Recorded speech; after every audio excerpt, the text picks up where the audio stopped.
I have to dig. Are you rolling this, Alex? Mmm. Wait, I think you should start that way. Yep. Stop. You caught Eddie primping I was himself. primping my hair. What's up, everybody? Welcome to another episode of Not Today. I'm Jenn Sterger. Eddie Pence. Looking fabulous. Coiffed. I love that you were looking at yourself and you were like, this is the best it's going to get. Well, yeah, there's a level here. Like 6 or 7 episodes ago of this show, I was looking at the video comments? online. No, and I had a piece of hair just sticking straight up. Oh, your headphones probably moved The headphones around. knocked it up, and neither one of you mentioned that I had alfalfa. Do you really think Alex is concerned with your I'm just hair? saying. He's not concerned with his hair. I'm just saying I could have gone, hey, your hair's sticking straight up in the back. So now I have to look at my hair before we start rolling every time just to make sure I don't have hair giving me the alfalfa from Little Rascals, which is an awfully old reference. But I still understood it. Okay, that's good. Yeah, I still understood it. So I looked at myself and just made sure everything was laying normally, and then I also at the same time was like, this is as good as it's going to get, and so you just I feel that way every time I look in the mirror. You just move forward. You're like, this is acceptable. What's been going on in your life? I haven't seen you in a minute. I'm back on antidepressants. Woohoo! I'd been off of them. Which one are you on? Wellbutrin. Wellbutrin? Okay. It worked well for me last time. I feel like Wellbutrin is great for people who truly have like depression. Yeah. If you have anxiety, not It's not an always. anxiety thing because I don't have anxiety. Yeah. And I got diagnosed with depression like in 2001, 2002, something like that. And I actually did a study at UCLA where they put me on, I can't remember the name of the antidepressant. And it helped. It was okay, but it had really bad Side effects. Sexual. Like what? Oh, sexually? Yeah. Mm. Like I could go for like 9 hours and then never end. It was just a night. It was not good. Wait, you could go for 9 hours? You just keep going. You just keep going and you can never... You can never. I love that Eddie's like, this is a problem. I'm like, you want it to end. Where's the issue? Everyone wants Alex it to is like, end. wait, what was the name of that again? What was it called? Definitely not Lexapro. When I it's took not Lexapro, Lexapro had the exact opposite. You just didn't want it. Yeah. I didn't want it. Oh, what do you mean? Oh, you killed the libido. Killed my libido. Okay. Yeah. That Could have also been who I was in a relationship with. Yeah, But I mean, but still. Yeah, you could just keep going. And it was just like, this is it. It's not good. No one wants to go for that long. No. On either side. No. We're like, lock up when shit to do. after a certain time, you're like, lock up when you're done. Yeah. Wrap it up. Just let me know. Poor Tracy. She's lucky she can walk. So I tried a couple different things with varying degrees of success. And then like in 2007, 6, 7, like that, I went on Wellbutrin. Yeah. And XL. And that really helped. So wait, so what's the difference between XR and XL? I have no idea. I was just told to take this one. XL. I think the XR is extended release. Yeah. So it sort of releases slowly over the day. And what's funny is that certain articles will put it as SR. Okay. And then XL is the extended, like the slower one. That's what I'm on. Yeah, XL is the slower one. That's what I'm on. Okay, so the slower one. The slower one. Okay. Because I need slow. Yeah. You're like, we need to ease into Yeah. this. We don't just need to slam on the gas. Right. Because I was on until 2011. And then I wanted to see if I could go at it. I could do life without it. Because listen, there's nothing wrong with being on an antidepressant, but at some point I have you're no like, stigma towards it. yeah, It was sometimes just- you're just like, maybe I don't need this anymore, and maybe I can function on my own. Maybe I got through the hump Right. that I needed the medical assistance for. And I did for 13 years. That's and great, I was fine. Eddie. That's and it was good. impressive. And there was down. Yeah, there was ups and downs, of course, but I could deal with it. But a lot has happened in the last 13 years. Yes. You know, you've raised a child. I raised a child. You've had a comedy career. You I've had a comedy. You I do don't know about a 17 million career. podcasts. You know, like Yeah. your life has changed significantly in 13. Sure. But what also is changing is your hormones. Yeah, I'm older now. You're exactly. Yeah. You know, you're in your I've purged myself of testosterone. That's what I was just going to say. Have they ever Completely. tested your testosterone? Probably. I don't know. Because that's a big thing with men. And I feel like Low as men get older, they don't want to acknowledge that their bodies are changing. Yeah. And that their chemistry is changing. Right. And when that happens, your brain can lose it. Yeah. This is something that women, unfortunately, we're reminded of it once a month, Yeah. Every 21 to 22 days, I'm reminded constantly, you're a woman and your hormones control you. Right. You have no control over anything. It's a blast. And I try to be mindful of it. I have a calendar that I'm like, okay.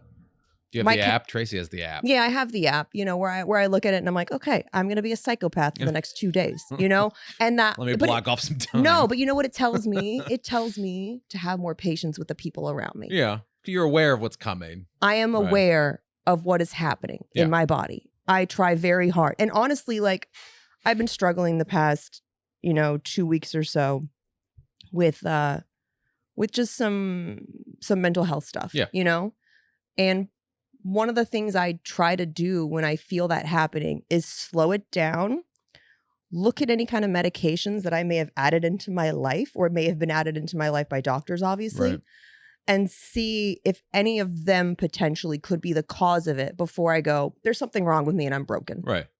You want to I look check at off all the other boxes. What is the most practical answer to what is happening in my brain right now? I have the self-awareness to slow it down. It doesn't mean I can stop it, but I can explain it to you and I can ask the people around me for accommodations. Right. You know what I mean? I can be like, hey, I need help. I need more help than I normally do. Here's what's happening. This is not me. This is not no one's I'm not a direct threat to myself. I'm not a direct threat to anybody else, but here is what's happening in my brain. Well, that's good. You've always had that ability since I've known you to ask for help when you need it. I do. And that's good for you. I'm the opposite of that. I never. But I think that's something that men are conditioned for. Probably. I think that is something that society has not given men the tools to even identify when they're struggling. I'm horrible at asking for help. Most men can't identify that they're even struggling, Eddie. I could literally be hanging off a cliff with one hand, and then Tracy could be standing on the cliff eating a hot dog. And I would go, are you okay? That's what I would do. I could literally be hanging from my life with one hand, look up and go, are you okay? You doing okay? Can I help? Anything you need? But because I don't ask for help. But there's a balance with that. You know what I mean? Men should be allowed to be like, hey, these are the feelings I'm having. Yeah. And those feelings are completely valid. However, what I think and I think men are getting better at that. But I think what I'm seeing in terms of talking to my guy friends and men in my life, it's while they can identify that something is making them sad and they can be vulnerable about it, they don't realize that it's a trigger. They don't realize that they're likely reacting to something that is not currently happening. Yeah. And it's just more of a cycle in their life or a thing that keeps presenting to them. And so they're doing this thing where they basically transpose it on you. It's called transference. Right. Where you're actually reacting to patterns. You're reacting to things that your brain is like, oh, we've been here before. Yeah, this is how we do this. And it may not even, but when it's happening in the moment, you may be grossly overreacting to something that is currently happening because of the past stuff. Yeah. And that is something that I think men, and truly, it's not just a man thing. I think most people are unaware of this. Most people are unaware, hey, you're running on this loop right now. Yeah. And I was definitely stuck in a loop, and I was probably going to keep going with it as bad as I was feeling, because I'd been so good at the last decade of getting myself out of the funk. Yeah. I would live in it, and that's fine. What were some things you would do to get out of a funk? I would either exercise or do something creative or throw myself more into comedy, be more with my son, do fun stuff with my son. I would distract myself until the funk passed, right? Which is healthy, but also not. Yeah, because I wasn't dealing with the issue. You weren't dealing with the issue. And more importantly, I think people are very scared to feel a feeling. Yeah. Because they don't feel good. Well, sometimes when I felt myself getting down, I would just okay, I'm depressed. I'm just going to live in this for a couple of days. And I would deal with that. And then I would do things to pull myself out of the depression, like doing physical activity or mental activity, something. I wasn't dealing with why I was depressed. Yeah. I was just doing things to pull myself out of that feeling. And then it got to the point where this was literally maybe a month ago, 3 weeks ago, Tracy and Colton and I went to the boys pop-up down there on Melrose. Yeah, it was I saw that. Whataburger. Yeah, I saw it on, on influencer Colton's page. Yeah, Colton the influencer. He did a whole layout for it, and we went because he wanted to go. I was like, oh, we took him. We were walking around in there, and it was just one of those days where I was just, I could have just laid in a dark room. Like I just was. The only reason I was out was because my son wanted to do this, right? Yeah. And so we went, and he's having a blast, and Tracy's taking pictures, and I'm just sort of like moping around the whole place, trying to be engaged, but I just couldn't get out of my head, right? Yeah. It was just too much. And afterwards, we go home, and like Tracy pulls me in the other room, and she's like, "You have to do something. You have to do something." And I'm like, well, I know. And I was still doing the same thing I always do. Like, I know, I will. And I kept pushing it off. And then she goes, Colton said, I know Dad's not in a good place right now, but do you think he had fun? And like that was like a punch in my chest. I was like, oh, it's affecting my kid. It's affecting how he's viewing me, and he can see this. So I have to do something. And so I made the appointment, and I went last week, and I got back on it. And I've only been on about a week, and I feel better. I feel like there's still the same issues. I haven't dealt with why I'm depressed, but I feel like I can be more active and engaged in my life while I'm trying to figure out how to deal with why I'm depressed. And that's like the first step. Yes. You know what I mean? The first step is getting help and asking for it, or having people in your life that are holding up mirrors to you going, hey. Yeah. But it took my son to trigger me into do that, because it was that's the deepest form of love there is. Yeah. You know what I mean?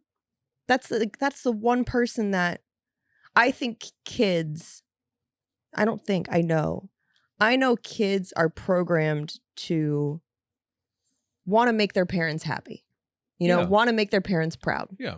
And when they see a parent struggling and the parent can't identify what's causing it, the kid goes, oh, it must be me. Yeah. And I didn't want him to ever think it was him. But that's what a man does, Eddie. And I feel like that's the one thing that like you don't give yourself nearly enough credit for, is that you are a good dad, and that you recognize when you have to step up and do something. I think you think taking care of yourself is like selfish. Do you know what I mean? I get that from my mom. I think my mom gave me that gift. But I think that you think taking care of yourself is somehow selfish. Yeah. Like you get haircuts like once every 8 months. I get 4 a year. Okay, sure. I get quarterly haircuts. I don't know. I don't know. You were maybe biannually. You were very Last Jedi not that long ago. Yeah, I know. Yeah. But you know what? There's nothing wrong with that. And I do think that one of the things I heard recently that made a lot of sense to me is that when you're feeling these feelings, the feelings aren't what's going to hurt you. And so you should allow yourself to feel those feelings and feel where they are in your body and where they sit in your body, because if you don't, what happens is your brain will try to rationalize the feelings, and it will look for things that's wrong, and it will start telling a story. And you cannot get trapped in a story. That's where the real depression sets in, because you're like, oh, this is my story. This is me. This is how my life's always going to be. And your brain will convince you that this is what's always going to be, because this is how it's always been. Yeah. Even if it hasn't always been that way, your brain, you just will not have the awareness to be able to be like, hey, but remember all those times we pulled ourselves out of this? Remember all these good times? Yeah. Because that's just your brain's looking for patterns. Right. You know? But no, I had a crazy medicine debacle happen. They put me on this medication for like my blood sugar and stuff like that. And one of the side effects of it, much like you were talking about before, like where you had the side effect where you lasted 9 hours. But whenever. Just kept going. Stud. I had this side effect was it made you feel full, so you didn't eat as much. But while it also did that, it messed with how your body metabolized other drugs you would be on. That doesn't sound good. It's not at all. So like Adderall was metabolized way slower. So extended release was extended release. You know what I mean? Like it was. Well, did it get to the point where you're like, I need more Adderall because this isn't working? No, it wasn't that at all. It felt like it never wore off. Oh. You know what I mean? Right. It felt like it never wore off. It felt like it never tapered. Because the other medication that I was on that caused all this chaos it's something that slows down your digestion. Right. You know, so it slowed down the warning label from the doctor, like this may affect the other Nope. medications you're on. Nope. That seems is, weird. and so you That seems have, weird. that's why I say, if you just got put on new medication recently, even if it has nothing to do with mental health, seemingly, do some research. Before you think there is something wrong with you, do some research and go, is this a possibility that this is causing it? You know, is there a physical thing? I always go down like a checklist, you know, with myself. I'm like, have I ruled out all the medications that I'm on? Have I ruled out all the physical things that are wrong with my body? Have I like, could I have like a hormonal imbalance? You know what I mean? And then I'm like, is there something in my life that could be causing these feelings and this problem? Sure. Am I not living my life the way I'm supposed to be living it? And my body's trying to tell me that I'm not. You know what I mean? Mm-hmm. And I think once I go down that checklist, it's pretty easy to like figure it out. Wow. But I'm glad that you I'm not that organized. Listen, it's a practice. It's a skill. It's something you have to learn. Like, you don't just learn to harness your mental health and like deal with your mental health overnight. Like, it's something you have to learn. Yeah. Like, I spend so much time trying to learn more about myself every day so that I can show up and be a better person in whatever scenario that I'm in. Right. You know? I'm just trying to get to bed. As soon as I wake up, I'm like, how do I get back to this position? We all have those days, Eddie. But it's important that you realize that you can pull yourself out of it when you need to. And if not, there's help. Yeah. Just gotta learn to ask for it. Besides, stress is bitch. Like, stress can age you overnight. Yeah. So if you're not taking care of yourself, I feel like I've aged so much in like last 2 years. I wasn't going to say anything. Thanks. It's been like watching a very fast time lapse. I feel like I chose poorly. Oh, you're like I drank out of the wrong chalice. A very old CM Punk over there. So sad. I used to look youthful. You still look youthful. So. You still look youthful, Eddie. I just look tired. It's funny. I look back at old pictures of the two of us, and I'm just like, wow, we were babies when we met. Yeah. I mean, it doesn't even feel like it was that long ago, but it was 12 years ago. Yeah. That is wild. That is wild. Yeah. Like you're one of my longest friendships. Especially out here in LA, you know, because I feel like most people out here, they don't care about that. Well, you know, it's weird about friendships in LA. It's like you can become good, tight people with a group of people. And even if you don't have some weird falling out or something like that, it's just you just go through these cycles of like, you have friends and then you shed those friends, you make new friends, you shed those friends. It's a weird thing here in LA where you'll be super tight with people for like 2 or 3 years.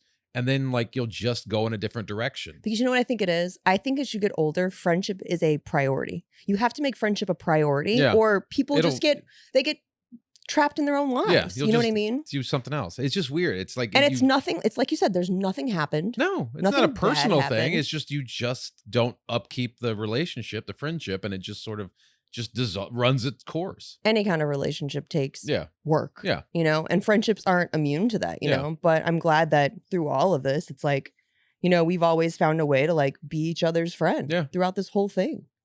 But yeah, I do think that I feel like I've done a pretty good job of aging. Okay. I definitely feel like I've aged better than people that I went to high school with. I feel that way with myself. Because I just went to my 30-year reunion 2 years ago. Yeah, my 20th just passed, and I was like, I don't need to see you people. Yeah, and I went back. I'm like, oh, okay, well, I'm not that bad. I'm not too bad. Right? Yeah. When you're like, I'm all right. Like, I think I did pretty well. Yeah. Right? I have most of my hair. My hair's not all gray. No, exactly. I'm only like a size bigger in my jeans that I was when I wore in high school. So that's wild.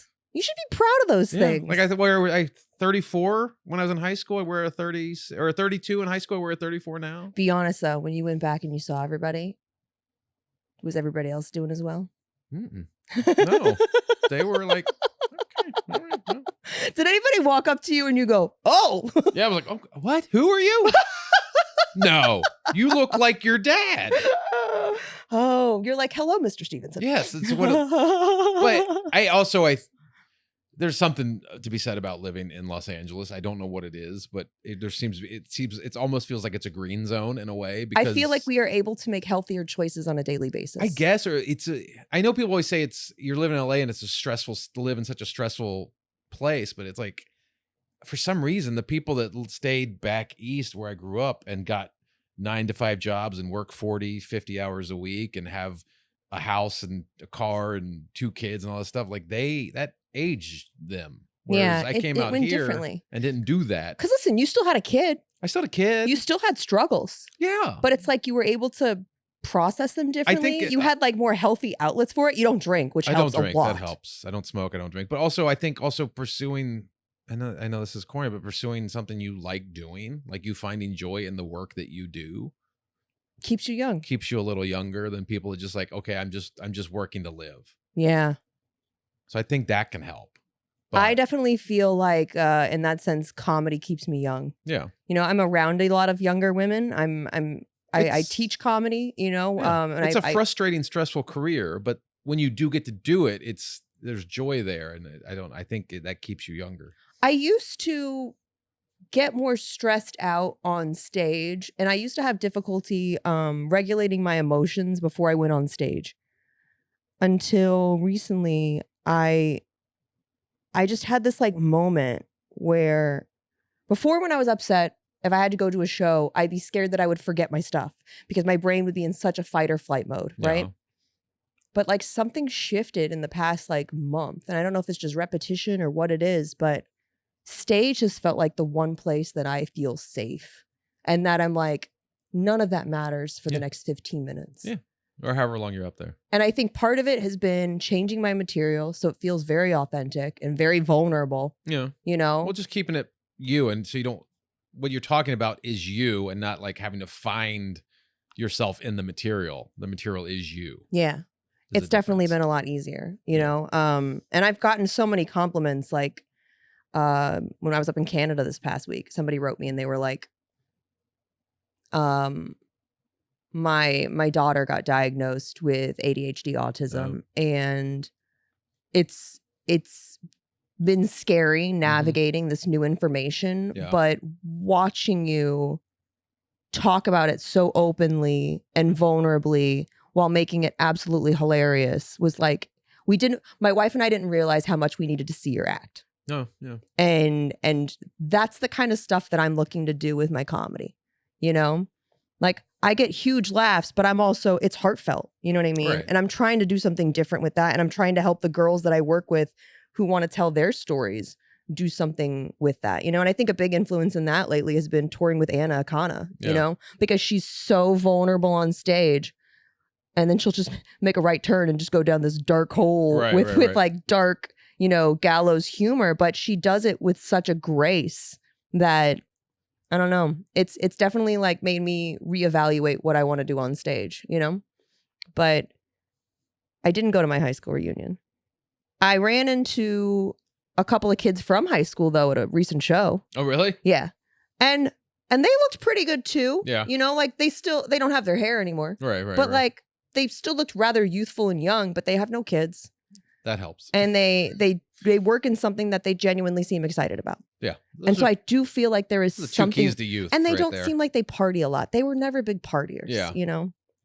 I think the most I ever saw this person party in school is for one time he was like one of like the top kids in our class, like academically. Yeah. Like one of the smartest kids in the school. But he never partied. And so for his birthday, he was like, I want to do magic brownies. Oh God. I want to try a magic brownie. Okay. And so like the hippie girl in the school made him a plate of magic brownies. And so he took one, and then we looked over, and he was like doing that thing that you know kids do when they hold the pencil in front of them and they get rubber in front of them. Yeah, that's what he was doing in an AP Calc class. But here's where it got funny. Yeah. They put a plate down. Like he had this tray of brownies like sitting on his desk, right? One of our teachers walked by it and goes, "Oh, can I have one?" And just took a bite before any of us could say anything. And the collective air that got taken out of that room, we were all like, so then we just watched this like little tiny history teacher lose her fucking Trip balls. Yeah, like for the next at the hour. end of the class, she just got real weird and real quiet. And we were just all like, oh no. I wonder if she had any idea if she'd ever been high before. I think she thought she was having a nervous breakdown. I don't think so. I don't think she did. That could probably be frightening as hell for like a little old lady. Like, You shouldn't be eating stuff off somebody's no, you desk. should just grab food and eat it. But wow, That's like having a puppy where you're like, get that out of your mouth. Yeah. You don't know what that is. not chocolate. So yeah. Like but I ran into that kid the other day and like I said, he's doing great, you know, That's but I fine. think he doesn't party. He doesn't, he does something that he loves, and it just goes to show you, like, I think when you're living your purpose, I think it's easier to age. You know, and I know it's not easy. That's not an answer for everybody. Stress will age you overnight, though. Oh, absolutely. Like, do you feel like you ever hit a patch in your life where you woke up and then all of a sudden you were like, oh fuck? Literally, it's probably like 8 months, 6, probably about coinciding with my massive depression. I think I woke up and I Really? looked, and I guess, I mean, like, I turned 50 this year. My kid is in high school. My wife turned 50. Like, it's like a lot. We hit 20-year wedding anniversary. Like, you get to These the are point big where, like, landmarks. this year was like a lot of like, oh fuck, you're moving on in life. Like, you're getting older. Like, Mhm. up to this point, especially again living in LA, it's like a time trap. It's like it doesn't feel like time is moving as fast as it does. I mean, having a kid will put a time marker on your life and you go, okay, now I can see time moving. Before I had a kid, it just felt like like I didn't feel like time moved at all. Yeah. And then this year, hitting those milestones of my kid's a sophomore, we have to start thinking about college. My wife turned 50. I turned 50. 20 years of marriage. It was just like this time is like, oh fuck. Most people get that feeling though Yeah. around like 44. Yeah. Between like 42 and 44 is Yeah. when most people like Have their re- midlife. have their midlife crisis. Actually, Yeah. I think I must be in mine at 50, being in my midlife crisis. Because that's what it, and literally like 8 months ago, I kind of like looked in the mirror and I was like, I fucking like, oh, like I see I the don't wrinkles, I think see the you. wrinkles, the hair is getting grayer. Like, it's just, it was weird. And then of course, the lower energy, because I guess probably the low T, where you just have to force yourself to exercise, and like Yeah. force yourself to even do the things you love to do, which could be the depression, just forcing yourself to do the things you love to do. So I think I hit that this year of just like, oh, You hit it around like 40. So you staved it off. As I far as staved I'm it off, like concerned, you 6-7 staved it off, years. which is pretty impressive, not bad. honestly. Not bad. It means you're ahead of the curve. Yeah, a little bit. You know? But you're supposed to have one when you're 44 and then sometime around 60 is Yeah. when like your next one. Well, that's is. when you're like, oh fuck, now I gotta start thinking of end of life things. Who's gonna take care of me? Retirement, which I'm never gonna be able to do. Dude, I feel the same way. I'm like looking at end of life stuff and I'm just like, who's going to take care of me? I don't have a child. Yeah. At least you have a competent, I do have a very child. kind child. But then you're like, oh God, I don't want to put that burden on him. I want him to enjoy his life, not have to worry about taking care of his mom and dad. You know? Yeah. And I got We're my here- parents. My parents are 80. I'm like, how am I going to take care I of feel them? like as parents, though, you're here to welcome people into the world and they're here to see you out of it. Yeah. Do you know what I mean? Right. Like, I feel like that's just how families work. Right. You know? When you don't have that, it's like, who's in charge? Anyways, Eddie, this is just my way of telling you that you're gonna be making a lot of calls on my life at some point. You and Tracy. I mean, you found out Tracy's on my emergency contact Yeah. list. Shockingly, I'm not. I'm sorry. That would hurt. Oh, you sent me this thing. You sent me this thing the other day where you were like, and it felt, I was like, it was like, what does your makeup bag say about you? Because you had that incident where your makeup bag got destroyed Look, by I'm the still airline. pissed about I that. know. United can S a D, okay? Your makeup bag got destroyed by United. They were like, here's a $150 voucher to use with us. I'm like, that doesn't replace my makeup. no. And that just gave Give me, me I a was like, Sephora $150 voucher. no, exactly. Where I'm just like, this just proves people have no concept of how much it costs to put a face on. Yeah. Like when I get asked to do like a little video for social media, Right. I'm like, I'll get to it later this week. And they're like, why can't you do it today? And I'm like, because that's a 2-hour art project There's some arts and crafts to get involved. ready to do this stupid 1.5-minute video. Why can't I just shoot? That's why I got off Cameo. Right. I hated Cameo. Yeah. Cameo was like doing a birthday announcement with a gun to your head. Because there's now You're gonna read a fucking there's like ransom note. But there's a timer on it, and they're like, if you don't fulfill this request in the next 2 days, we're gonna ding you and tell you you're a bad person. You're a bad influencer. Right. And I I'm missed like, one time, and it made me feel awful because I missed the deadline. we on don't one. need this. Well, I literally got one, and I was in Yellowstone National Park with my family vacationing, and I got it like right before I went into the park, and it's a dead zone there. Your cell phones do not work in Yellowstone. Oh, you're making it sound really. And then like amazing. 3 days later, it's nice. And 3 days later, I come out, and Cammy was like, "Well, you missed it," and I'm like, "I couldn't have done it had I wanted to." It was just they made you feel so shitty. There's this constant pull to technology that I just cannot get on board with. But what is this stupid? What does your makeup bag say about you? It's not a big article, but it says, "What does your makeup bag say about your personality?" And by the way, once you started going through it, it's not about what the makeup bag says. It's about what you put. It's about how you do your makeup, or more so, what a lack of makeup says about you. Because it goes through about, especially, I guess it deals more with because females wear makeup more than. Yeah. Some men wear makeup, but this is dealing with females wearing makeup. Roger Goodell wears makeup. Does he? Yeah. Like a lot. Like a base? Like a lot. Like your face is a different color than the rest of your body, sir. No, I know someone else who does that. So it's about women who don't put a lot of makeup on or put no makeup on before they go out in public. Say they have more tendencies to be psychopaths. So wait, if you put less makeup on. But less makeup.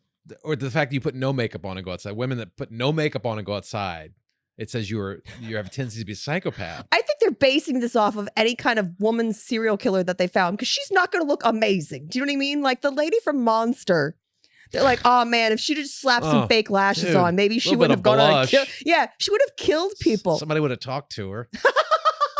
She might not have felt so lonely. But it's basically saying a lot in society we misdiagnosing women as psychopathic because of the gender bias. Oh, she just doesn't wear makeup. It's a red flag of she's a fucking psychopath because she's going out like that. Well, what about women like me who have two modes? Like you're either no Eileen makeup from Monsters. I'm no makeup. Yeah. I'm fresh faced, no makeup. Or you're fucking like a drag queen. Yeah. Like you're just Wow. Nice to know how Eddie really feels about me. Wow. I'm just saying it's either none or all of it. Wait, you guys are friends, right? Like you guys are like this whole 5 minutes. You guys are friends, right? It's cracking Just me throwing up. some laughs. But it's the truth. It's the truth. I'm glad that you recognize you're either it. zero. It's 0 to 100. It's that 0 means or 100. this is effort. Yes. Do you know what I'm saying? This is effort. Whether or not it's good, who can say? No, I it's get good. told that I do a good job with You makeup. do a very good job with makeup. But like when people are like, oh, I want you wear less makeup, be natural. Whenever I try to do the be natural look, they're like, oh my God, are you sick? Are you sick? What's wrong? What's wrong? Because if I don't have lashes on, if I don't have eyebrows, people are like, what's wrong? Right. Oh no, Jen has cancer. You need to go get checked. They're like, what are her wishes? We should fill them now. Like, that's what people treat me like. I don't have a good color. But like, I find a lot of women that go, oh my God, you have such a natural beauty. They actually do put time into that natural beauty that they do there's have. no such thing as natural That's what I'm beauty saying. past the age of like 25. Past the age of 25, like you can call it whatever you want, but like. I mean, some women wear less makeup than others, but it doesn't mean, sometimes their body or their skin tone that doesn't need that kind of makeup. Exactly. So. And unfortunately, that is not the case with me. Like some women have very light eyelashes. And I have very light eyelashes. You have to darken them up. Yeah. I look like I have no eyelashes when I'm not wearing. Right. And that's jarring to people when they don't see you, when they're used to seeing you with the eyeliner on. And then like someone sees you with that eyeliner, like, oh, fuck, you have no eyelashes. Yeah, same with my eyebrows. Jarring. Same with my eyebrows. Yes. You know, it's the early 2000s were not kind to eyebrows. They just weren't. Right. And then as you get older, you start losing your eyelashes. You know what I mean? Right. So men start growing them. You guys start growing hair everywhere. The eyebrows, the fucking ear hair. It's a lot. Shoulder hair. Shoulder hair. Dude, I'll look over and I'll just have a fucking like It's like a pube sticking out of my shoulder. I'm like, how do I get a pube on my shoulder? Nose hair, man. You got the nose hair? Yeah, honestly, Fuck. I'm not gonna tell you how old I am. I'm younger, but nose hair is a nightmare. Dude. And you'll just be like, there's something in my nose. You'll like feel it. And Question. When you see that someone has aggressive nose hairs, yeah. are you obligated to tell them? I think you should be. I think as a society, we should be able to tell people you have ear hair and you have nose hair. You need to work on that. You need to do something about your ear hair. But if they're not bothered by it and they don't see it, like, are we just causing undue stress? The thing is, like, I'm not, like, I'll have ear hair. Like, I have hairs growing on the top, like, around my ear, right? And I don't notice it until, like, I'm looking in the mirror. I might be slight Wolverine or werewolf. But, it's like, it's not that I don't notice it. I'm just going through my life and I need someone to point that out. If someone goes, hey, Eddie, you got some ear hair there. I'm like, oh, thank you. And I would go home and I would be grateful that they pointed that out to me. Or if I had just a massive hair hanging out of my nose I didn't know about, I'm like, I think that needs to be pointed out. Anyways, this is just my roundabout way of saying I'm really sorry we didn't tell you about your hair sticking up. It hasn't been this whole show, I promise. Fucking unfair. Anyways, I think it's that time. Is that time? Let's do it.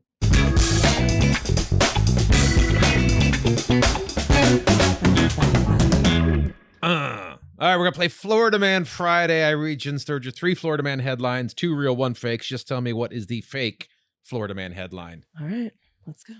You playing along? Alex, Always, of course always. he's playing Wait, along. did Mark not play? Am I missing something? No, Mark. Oh, okay. No, you got to play. You play. Just making sure. Okay. What's the score? Oh, someone messaged me what the score was. Someone keeps track I love this. on the YouTube. I love this so much. Here it is. Let's see. Where's the comment? Oh, someone was like, there was a Weekend at Bernie's 2 sequel? I guess we talked about that. There was. All right, here it is. Jenn versus both. It's 11-9 with 4 ties. This person was very upset that we weren't counting ties. What's funny is that I knew the score. I just needed to make sure. Okay. Yeah. So it's 11-9. Okay. So with 4 ties. Oh. So the ties don't count. Okay. All right. So Okay. So and big and thank I've you been to told X. I have a tell, so I'm gonna just guard my all right. face. Big thank you to X Team 505X for pointing that out. 11-9. I'm so happy he joined the X-Men. Here we go. Dumb. This is 505 Genes. Florida man crashes car. Okay. Sorry. Start over. Uh-oh, that's the one. No, it's not. Florida man crashes car when t-shirt gun malfunctions. Florida man doesn't get straw, attacks McDonald's employee. Florida man accused of luring kids tells cops he can't recall as he drinks 18 to 20 beers before talking to kids. What's the last one again? Florida man The long ass one. Florida man accused of luring kids tells cops he can't recall as he drinks 18 to 20 beers before talking to kids. So the guy lures children in, but he doesn't know he does it because he drinks 18 to 20 beers before he talks to children. I think Which is the fake the Florida last man. one is the fake Florida man. Florida man accused of luring kids tells cops he can't recall as he drinks 18 to 20 beers before talking to kids? Yes. Okay. I'm going car crash. Florida man crashes car when t-shirt gun malfunctions. I got to figure this out. Your winner and Florida champion, Alex. Let's go. T-shirt That gun. felt like it could happen. Shout out to our scorekeeper. I think we got a gift I can mail them if they DM us. You're still down 1, buddy. 11-10. You're still down 1. That's You're fine. coming back. Yeah. 11-10.